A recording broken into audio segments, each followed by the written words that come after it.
to you right now somebody who we've had in the lab before. He's very innovative, the founder of Gaming Analytics, talking to us about artificial intelligence in casinos. Would you please welcome Kiran? Good afternoon. That's too loud. So can the guys in the back hear me okay? It's all good? Okay. So for the next 20 minutes, we're going to talk about AI and what the future holds in this industry. Some say AI is the best thing since. Can you say that out loud? Sliced bread. That's one answer. Anybody else? Okay. So electricity is the next best thing since sliced bread. So what is AI since? So what is AI the best thing since? Electricity, right? So some also call AI as the fourth industrial revolution, right? So we got steam engine in the 1760s, we got the internal combustion engine on the manufacturing side, and then the internet in the 1970s fundamentally transformed, how we live, right? And some say AI is going to completely revolutionize the entire society, multiple aspects of the society, right? So for the next 20 minutes, this is what we're going to talk about. AI in our everyday lives, right? We experience it every single day. Why as an industry, every operator should embrace AI, and then how to become an AI ready organization, right? And what are the roadblocks that you may see, and then we'll talk about how the future actually looks like. So, as you guys know, AI is everywhere, right? For example, if you've checked out the news from BBC a few days ago, now AI is actually more accurate in terms of predicting cancer than a radiologist, right? The technology has grown leaps and bounds. That doesn't mean you're going to actually take a medical advice from an AI engine, but it's actually augmenting, human capabilities. You guys familiar with Amazon Kiva? Anybody? Right? So it fundamentally transforms the warehouse operations in Amazon, right? So back in the days when you actually order something at Amazon, there's actually an employee that goes to every rack and picks up the items, puts it in a basket, and then ships it, right? Now it's robots carrying the racks to the employee, right? So instead of the employee walking around, the goods actually come to you, and the employees can actually ship it, and that's how you actually order an item, and then within 15 minutes, it gets shipped, right? Complete automation by Amazon. And then Starbucks, right? I'm sure everybody goes to Starbucks here. And then recently they started this recommendation program where when you order a drink, they actually give you what are some of the suggested items you should actually buy. And what Starbucks said is because of that, it actually freed up the employees to focus more on customer service, and they were able to increase the same store sales, right? So it's fundamentally amazing things are happening with AI in the rest of the world. And just give you an example of my recent shopping experience, right? So we wanted to take a booth at G2E, right? So I went to Google and then started asking some questions. Hey, I want to buy a 10 by 10 trade show booth. And then I got a bunch of ads. I started clicking them pretty much wherever I go. ESPN, CNN, Rediff, cricket.org, it's one of the cricket sites, right? The ads followed me, and then I actually find a good one, right? I really like this booth, and then I said, you know what, I'm going to buy it, right? Within 45 minutes, I was actually able to buy a booth for G2E. And then a few minutes later, I started getting ads for these monitors, because once you buy a booth, you also need a TV. And I bought those, and this is how our booth looks like, right? The entire shopping experience in about 45 minutes to 1 hour. Now, just think about it, right? It's easy to make a sale when you can actually predict what your customer wants. And this is what companies like Amazon, Netflix, Google, Facebook, and all of these folks are doing, right? And what's common across all of these examples is they're able to personalize at scale, right? They're able to service billions and billions of users, right? Multiple times in a month, and actually provide personalized goods and services. They use AI automation, right, to actually give you very cheap goods, right, good service. And then they rely a lot on data, right? They have these huge data factories. All these companies know more about you than you probably know about yourself, right? And how do they do it? Algorithms, computer vision, IoT data, GPU, cloud infrastructure, right? It's a completely different world, and what they've built is an AI-centric organization, right? So in a way, we all actually use AI in our daily lives. There's probably AI in your pockets, right? I don't think you can live without a phone, and I don't know how many were really worried yesterday because Facebook and WhatsApp did not work, right? So let's talk about this. What is an AI-centric organization, right? This is very important for our companies in this industry to understand, right? It's an organization where humans define goals and then AI learns and executes it. Okay? So what do I mean by that? If you're Facebook, what do you want? You want more clicks, more people logging in, right? A human being defines that goal, and the AI algorithm makes sure that you get all the right feed, so you get those clicks. Ever wondered, why you spend hours and hours watching, Netflix? I've been watching Downton Abbey for like the last 2 weeks non-stop, right? They exactly know what I want, and they actually keep feeding me. Same thing with Amazon, right? So the users define a goal, AI execute it. Now, compare and contrast with how we run our business here, right? If you're a casino operator, you probably don't know who actually plays your slot machines. You know everything about the slot machines, but you probably know if Kiran is playing the slot machine, if Jack is playing the slot machine, what are Kiran's characteristics and so on and so forth, right? How do you run your campaigns? They're probably 3 months behind, right? I get an offer today based on my play in July, and I've already moved on to another casino, right? And then how much time does it actually take to get all this information? Right? Even simple things like who plays my latest Buffalo Lynx game. It actually takes 3-4 days to get. This is the world we actually live in on the business side, whereas on the personal side, we're completely in a different world, right? So that brings me to the point, right? How AI is going to be the fourth revolution, best thing since electricity, and in the next decade, we will experience more progress in the next than the previous 10 years. And if you look at our industry, we have made a lot of progress in the last 1 year because of COVID, and then the last 7 or 8 years, right? The whole digital interactions have increased, right? Approximately 50% of the interactions that you have with the customers now is actually through digital. Anyway, so why should you care, right? I'm a casino operator, why should you care? Well, you got to care about a few things. Research shows that companies that proactively adopt AI make anywhere from 3 to 16 percentage points more profit, right? So McKinsey has done a study. They looked at a bunch of verticals, right? Construction, education, retail, transportation. And in every one of those verticals, they looked at companies that did not adopt AI, that proactively adopted AI. And this orange line represents the profit made by AI adopters compared to their peers, right? That's one reason you actually should, care about. Number two is, why do I have to care about it now? Well, our industry is going through a transformation. Right?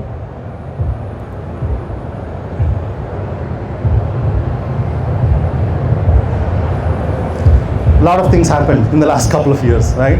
You got cashless wagering, you got sports bet, you got online, you got social, it's mobile ready, mobile first, younger demographic, and then COVID, right? It's very, very, very difficult to actually hire people nowadays, right? So a lot of these things happen, and what this also means is you guys have more data than ever before, right? Think about just getting who plays my slot machines is how difficult it was. Now you want to know where your players are, whether they play slots, tables, online, sports betting, hotel, POS. Yeah, good luck, right? It's going to be extremely difficult. And your customers are across multiple channels. And customers across these channels prefer different marketing methods. This direct mail stuff is not going to work for your online players, right? And customers have many options, right? Think about who your competitors are. It's not only just the casinos, it's also other companies that is trying to get the players' attention, right? Time, Netflix, Amazon, Google. They're all actually fighting for your players' time and an entertainment budget, right? And then understanding customer lifetime value is super critical. And Player 360, this is something that we've been talking about in the industry since 10 years, 2009, 2010, forever, right? We still have not actually accomplished this because of all the complications that I just talked about. Right? I'm going to skip this guy. Now, that said, we already are providing value. There are companies in the industry that are providing, value with AI. Well, this is probably one slide there where I'm going to talk about my company, right? As you know, data extraction, generating reports and insights is super complicated, right? What we have done is we made it super simple. So in your daily life, you need a piece of information, what do you guys do? You Google. In your business life, what do you do?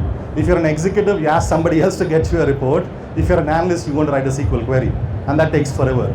We basically brought gaming to the casino data, so Google to the casino data, right? So our product, just think of it as Google for gaming data. You type a question, you get an answer, right? And you save tons and tons of time, and every user across the enterprise now has great access to information at their fingertips. And we've already done a few other things. With AI, we are able to do revenue forecasting, slot recommendations, predicting when a player is going to come back or not, how much are they going to spend in their next visit, what offers should you give, all while generating tremendous amounts of savings. Now, let's talk about barriers to adoption, right? Everybody knows this is cool. You all agree that it is cool in your personal life, but when it comes to the business life, it's a little bit complicated. Why? I think there are three reasons, right? One is the mindset, right? We've been doing things the same way for many years, so it's very difficult to change, right? To give you an example, I'm going to take you into the world of art, okay? Anybody knows Rembrandt? Anybody here, right? So he was a Dutch artist, and by the way, we have one of these paintings at WIN, right? And he was one of the first to portray human emotions in a painting, in a much more convincing way than anybody else before, right? These are some of his pictures, right? This was in 1631. Just look at their eyes, the feeling, the emotion, the expression, right? And then scientists actually wanted to recreate one of his paintings, okay? So what did they do? They hired a bunch of data scientists. They started using computer vision, scanning, bunch of sensor data, and then they looked at 330 plus paintings that this artist has put together, and they basically figured out all the characteristics of their paintings. So they kind of figured out the size of the eye, how close it is to the nose, right? How close it is to the shoulder, how all the facial expressions and emotions are. So they've trained an algorithm to understand paintings, okay? And then the algorithm said, based on everything I've studied, I think we should draw a painting that's a portrait mode of a Caucasian male with a lot of facial hair, 30 to 40 years old, dark clothing, wearing a hat, and then kind of looking towards the right. And then AI actually came up with a character, and it actually painted. And this, after 347 years of his death, the new painting was unveiled. This is how it looks. Completely AI generated. And the interesting thing was, the experts, the curators who were experts in Rembrandt, they thought, that's a Rembrandt, but I've never seen it before, right?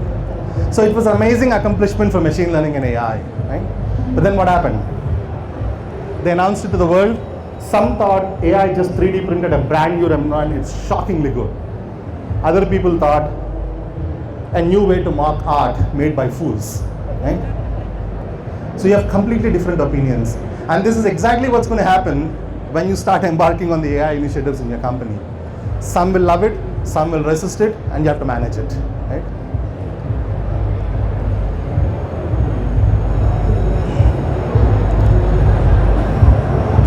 The second thing, removing data silos. If there's anybody from IT is here, you probably would know. Sometimes I wonder, is the organizations the way they are because of the database structure, or is it the other way around? So you got marketing, you got slots. Slots can only access accounting information. Marketing can only access player data. Hotel guys can only access hotel data. The whole org structure seems to be based on how systems are actually architected. And the problem with that is, in this new world, where data is going to be, the new oil that has a lot of premium on it, you need to be able to have easy access to information across multiple systems. So the biggest job of the IT guys is to actually remove these data silos. Unless you do that, you're not actually going to get the full value of the technology. Third one, managing employee job transformation. So what do I mean by that? Anything that you measure based on efficiencies will be taken by software, by AI, period. It's happening in the rest of the world, it'll happen here also. So there's a study that was done, 73% of the time that you spend is on routine information related tasks. And 69% of the work done by the employees will be fully automated by 2024 by Gartner, right? So what does that mean, right? So this is where I'll give you an example of one of our customers where they started seeing benefit of using AI. They were able to free up the resources of their slot technicians. They actually start putting them into the customer facing role. AI can automate, AI can paint, but at the end of the day, you still need human interactions in this, in this industry. So you have to start thinking about what is your strategy in terms of taking care of your employees when many of the things will be automated. That's a big question. There's nobody has a perfect answer, but something that you got to think about. Now, this is one thing, I just want to say, this is one of the common obstructions I get when we talk about technology. Hey, it worked for 20 years. This is what I'm used to, which is great, right? You made a lot of money, but I guess it's kind of time to look at, your business in a different view, right? So I got about 5 minutes. So imagine this with me, right? In terms of what the future will look like, okay? If you can, just close your eyes, So this is how I think the industry will evolve. In the next 1 year, right, you would see search-driven interfaces popping up everywhere. So think of your business systems and the information you need is just like Google. In the next 2 years, hopefully, we transition from direct mail to completely digital with AI-driven marketing campaigns. Right? Maybe in 3 years, there's almost no cash, in the industry. And then in 5 years, maybe everything goes away. All payment terminals, bill validators, ticket printers, card readers, everything goes away. Facial recognition and sensors will evolve so much that I can just walk into a casino, sit in front of a machine, play. I go to the buffet, eat. Money automatically gets deducted from your account. Why do I need to have these interactions that doesn't provide much value, right? And somewhere in the middle, hopefully, we still don't have to stand in lines for hotel check-ins. So that, my friends, is the future of AI for the gaming industry. Thank you. So, yeah, we got 3 minutes. All right, do we have any questions? Artificial intelligence, any questions you want to ask? Comments? Question on cost. How much does it cost? How big is your casino? So I guess it's directly proportional to the and it's proportional to the size of the casino and the value, right? There's one more point on that note I want to talk about, right? There are some investments that we count as expenses, and in a balance sheet, if you buy an AI product, it does count as an expense, right? But you should actually think about it's an investment. Similarly, like when you look at employees, we all stand up and say, employees are my biggest assets, right? But then all the payroll comes onto the expense side. It's ironic, right? We treat them as an expense, So start thinking about AI as an investment, and I think it's going to be the bigger investment than what you have made in the legacy systems, over the past many years, right? And also, as part of this new revolution, the answer in terms of driving the industry forward, maybe with some of the new companies, right? The new companies could come and completely disrupt because they come with no baggage, brand new technology, instead of things that are 10, 15, 20 years old, right? Any other questions? Okay. All right, where can they come to talk to you if they want to talk to you? Okay, so we are at booth 1416. As you actually come through that big entrance, you'll find us right there, or you can email at kiran@gaminganalytics.ai, right? And you'll hang out for a little bit over here? Oh, absolutely, yeah. All right, one more time for Kiran, let's give it up.